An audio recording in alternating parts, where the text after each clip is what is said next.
हमसे थोड़ी कोताही हो गई। अगर असदुद्दीन ओवैसी रोडों पर चल जाता तो तुम हार जाते। अल्हम्दुलिल्लाह अब गोवंडी के मानकुट शिवाजी नगर के हर घर में पतंग पहुंच चुकी है। हर घर में मजलिस का पैगाम पहुंच चुका है।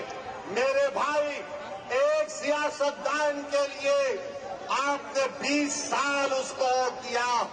बताओ 20 साल में ये बर्बादी कर दी गई है आपके इलाकों में। अगर आप इंसाफ चाहते हैं तो मैं नौजवानों से अपील कर रहा हूं कि आप मजलिस इत्तेहादुल मुस्लिमीन को वोट देकर कामयाब और कामरान करिए। और दूसरी बात यह है कि अभी हम सुन रहे हैं मेरे भाई सुनो, रुक जाओ थोड़ी देर। I love you.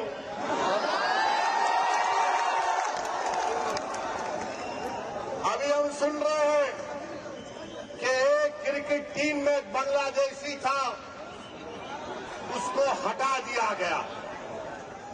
बराबर ये बांग्लादेश में हिंदुओं पर जुल्म हो रहा, मैंने भी उसकी मजम्मत की।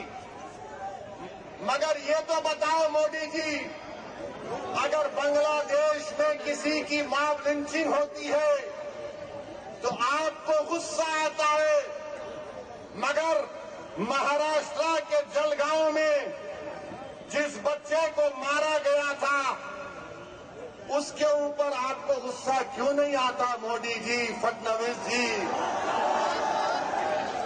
सबसे पहली मॉब लिंचिंग 2014 में मोदी की हुकूमत बनने के बाद पूना में मोहसिन शेख की हुई थी और जलगांव में सुलेमान पठान को उसी के दोस्तों ने मार मार कर उसको शहीद कर दिया। अगर बांग्लादेश में कोई हिंदू मरता है हम कंडेम करते हैं, मारने वालों को जालिम कहते हैं। मारने वाले जिन्होंने जलगांव में सुलेमान पठान को कहा वो भी जालिम है, उनका भी कंडेमनेशन होना चाहिए। बांग्लादेश हो या भारत हो, इंसान की जिंदगी इंसान होती है, हिंदू की भी जिंदगी होती है, मुसलमान की भी जिंदगी हो सकती है। और हम पूरे बीजेपी वाले आज टीवी पर बाजा बजा रहे, हमने एक प्लेयर को वापस कर दिया। अरे सुनो, तुम क्या सबको बेवकूफ बनाना चाहते हो? सुनो, एक क्रिकेट प्लेयर को निकाल दिया, पूरे बीजेपी वाले बोल रहे ये हमारे इत्तेहाद की कामयाबी हुई है। अब सुनो भारत की जनता, खासतौर से भारत और महाराष्ट्र के हमारे हिंदू भाई बहनों से कह रहा हूं, तुम एक क्रिकेट प्लेयर के कैंसलेशन पर तुम मिठाई बांट रहे हो तो नरेंद्र मोदी से पूछो। इस साल मोदी ने बांग्लादेश को 120 करोड़ रुपए दिए नहीं दिए, बताओ मेरे को। 120 करोड़ रुपए, 120 करोड़ ग्रांट और एड में दिए। 1160 मेगावाट की एनर्जी भारत से बांग्लादेश को जाती है। और सुनो हमारे हिंदू भाई बहनों, मोदी ने 10 साल में बांग्लादेश को लेटर ऑफ क्रेडिट कितना दिया? $8 बिलियन। $8 बिलियन। और तुम असदुद्दीन ओवैसी को गाली देते हो। सुनो, मैं किसी मजहब का खिलाफ था न कभी रहूंगा इंशाअल्लाह ताला, मगर अगर मजलूमों से इंसाफ का मुतालबा करना, अगर मोहसिन शेख के कातिलों को सजा दिलाने की बात करना, अगर जलगांव के सुलेमान पठान खान को जिसके दोस्तों ने उसको मारा उनको कफर किरदार तक पहुंचाने की बात करना अगर जुर्म है तो खुदा की कसम जब तक जिंदा रहूंगा जुर्म करता रहूंगा। और वो क्रिकेट प्लेयर की सुनो, वो क्रिकेट प्लेयर, वो टीम ने उसको 10 करोड़ में खरीदा। आपने बांग्लादेश को 120 करोड़ रुपए 2025 में दिए एड और ग्रांट में। 1160 मेगावाट पावर बांग्लादेश को भारत से जा रहा है और 10 साल में मोदी की हुकूमत ने एलओसी दिया $8 बिलियन का, $8 बिलियन का। और तुम नफरत करते हो मुसलमानों से। मैंने पार्लियामेंट में खड़े होकर कहा था कि बांग्लादेश की हमारे हिंदू भाई बहनों की मंदिरों का तहफ्फुज होना चाहिए। आप पैसे दे रहे और यहां पर बीजेपी के लोग, क्योंकि महाराष्ट्र का इलेक्शन है, महाराष्ट्र की और मुंबई की जनता को बोल रहे थे तो हमने बांग्लादेशी को भिजा दिया। अरे एक और को भिजाओ ना जो मोदी की बहन बनकर दिल्ली में बैठी हुई है। क्या आप चाहते हो मोहतरमा बांग्लादेश जाए? आप चाहते हो बांग्लादेश को दे दिया जाए? तो लगाओ नारा, नारे तकबीर। मोदी जी सुनो, ये आवाज आ रही है, लेके जाओ, उसको निकालो, उसको पहुंचाओ बांग्लादेश। और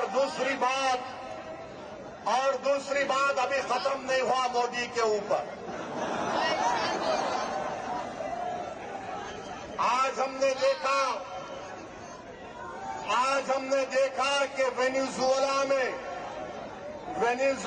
में ट्रंप ने अपनी फौज को भिजाकर वहां के एक जमहूरी तौर पर मुंतखबशुदा सदर को एक मुल्क से, उसी के मुल्क से उठाकर अमेरिका लेकर चले गए।